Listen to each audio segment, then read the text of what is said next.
Hey, what's up everyone? This is Silver Slayer. Thank you for tuning into this video. It's illegal to do this in the markets of precious metals. I'm going to be explaining what market manipulation is, what spoofing is, why this is affecting markets to such a great degree, and how silver prices are being controlled and manipulated to some degree. Before we start, make sure to smash that like button. Let's see if this video can get 200 likes. You guys have been killing it lately. The channel's been doing extremely well. I can't thank you guys enough. If you want a chance to win a 5-ounce silver bar, go check out the video I posted earlier today, or click the link in the description to the silver forum. All you have to do is become a member. It's free to sign up, and then you can enter the giveaway. It definitely is a great opportunity. Who doesn't like free silver, right? So anyways, like I said, smash the like button, subscribe, because I post daily videos. So there's a lot of market manipulation in the precious metals market. I hate to say it. But it's happening, and it's not pretty. I'm not going to sugarcoat things and say, oh, silver is such a fair price, silver is such a fair metal. Silver prices are down because of some of these reasons, and I want to talk about them. So I'm going to expose what's really happening behind the scenes. I'm going to give you some context. 3 of JP Morgan's employees got arrested, went to prison for spoofing. That's placing false buy orders on these exchanges and canceling the order before it actually goes through, tricking others to think a whole bunch of silver shares are being bought up, so then it's a false flag, manipulates the markets. It's basically tricking other people to think a whole bunch of silver is being bought up, so other people start buying it. They cancel the orders, so silver still sits down, and now all these people got basically tricked into buying silver from their own perception. The markets were not as perceived.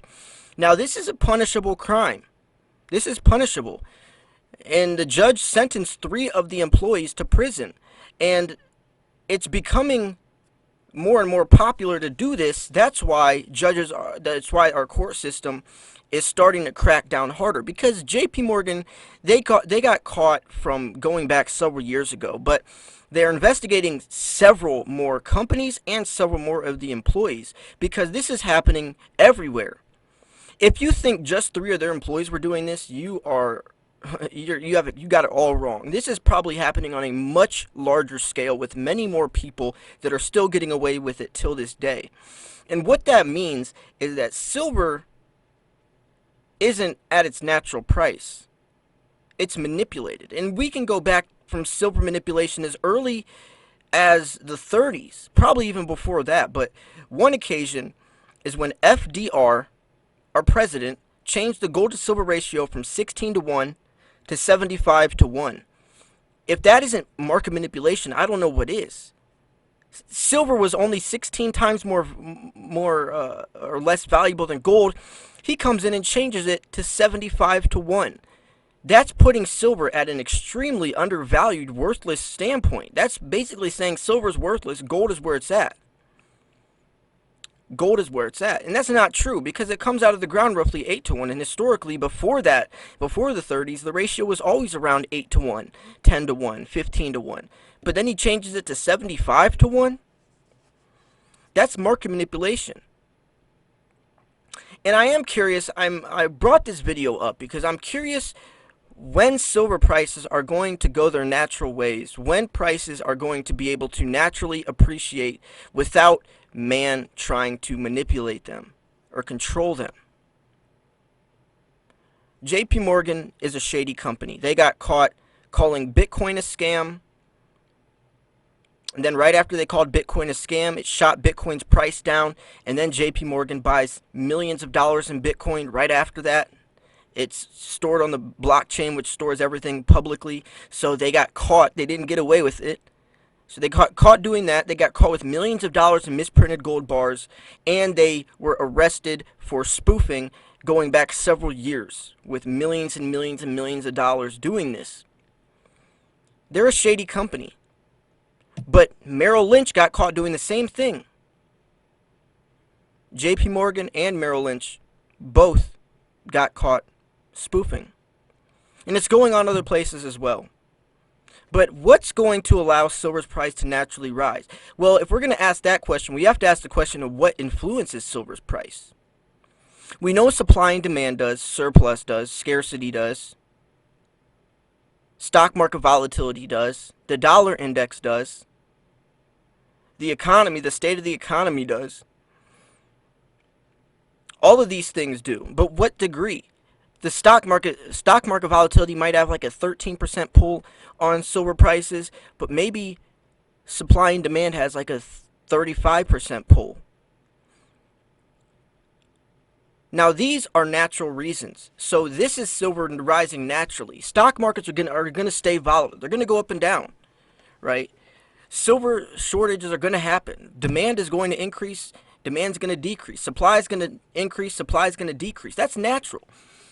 But for someone to go in and do illegal activity in the silver markets on these exchanges, that's not natural. So silver somewhat is being held back. It's called a bubble. People always ask, is gold and silver in a bubble? And when is this bubble going to pop? When will silver's price naturally rise, regardless of what's happening, regardless of who's spoofing, regardless of supply and demand, regardless of stock market volatility? When and then not even that, to take it a step further, when is it gonna appreciate regardless of what gold's doing? Because silver and gold are two different metals. Gold is used for jewelry, coinage, bars, stuff like that. Silver is more of an industrial metal. So for those two to move together is silly because they're used for extremely different purposes. Why would silver be used the same or to be pegged or correlated to gold's price if gold is being used in point A and silver is being used in point B? Wouldn't point A and point B have different reasons to influence the price for different circumstances?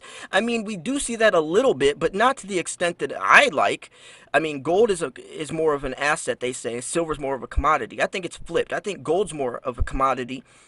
Silver's more of an asset. Silver is used more for technology, more for essential purposes. Gold is used more for fashion, more for jewelry. So why is gold the asset? Silver is an asset. We need silver. Silver is the most highly conductive metal for thermal conductivity and electricity. Especially with 5G technology that we're heading into, especially with electric vehicles that we're heading into in the future, silver is going to be essential. The demand of silver is going to be outrageously high. Gold, it could fluctuate depending upon the price. Gold is already sitting expensive. Silver is extremely cheap. So why would you invest into the expensive, already priced out metal instead of buying the one that hasn't appreciated yet? It's supposed to buy the dips, sell the tops. If you're buying gold, then you're buying the top and you're probably going to sell the dip. That's buying high and selling low. It's supposed to be buy low, sell high. Most people are going to buy high and then sell it when it's low because they don't have the patience to let the prices naturally appreciate again. So anyways, I'm curious. I'm really curious to see where these markets go and to see if, when, why, what's going to be influencing the price of silver, to what degree. To what degree? I am curious on your perspective on this, your insight, your knowledge, to what degree you think precious metals prices are, or more specifically silver prices, are influenced. Do you think gold and silver is in a bubble? A lot of people thought Bitcoin was in a bubble. It's staying around that $10,000 range. A lot of people are speculating, and that's another thing. Speculation. These markets are more speculative than I've ever seen. Gold and silver should not be speculation. It should not be deemed with speculation or a speculative investment because it has intrinsic value. Bitcoin is based off of speculation. It's based off of how much people think Bitcoin's worth, quote unquote, think it's worth. Just like the dollar. The dollar is based off of faith. The dollar's value is as much as people think its value is. But gold and silver have intrinsic value. So speculation should not play a role in these markets, but I am seeing the market start to play that role more and more and more, which is scary. It's definitely scary. That's not good. These markets should work from supply and demand, stock market volatility, the dollar index, surplus, right? All the things I've been naming throughout this video, and plus there's more. So anyways, I'm going to wrap this video up here. I hope you enjoyed this video.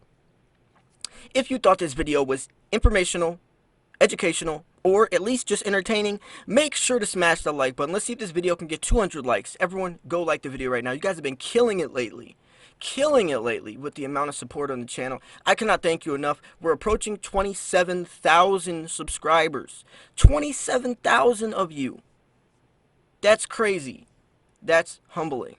I'm going to keep working on my end to make the best content possible. Just keep watching the videos. Stay tuned because you got some good stuff coming up next.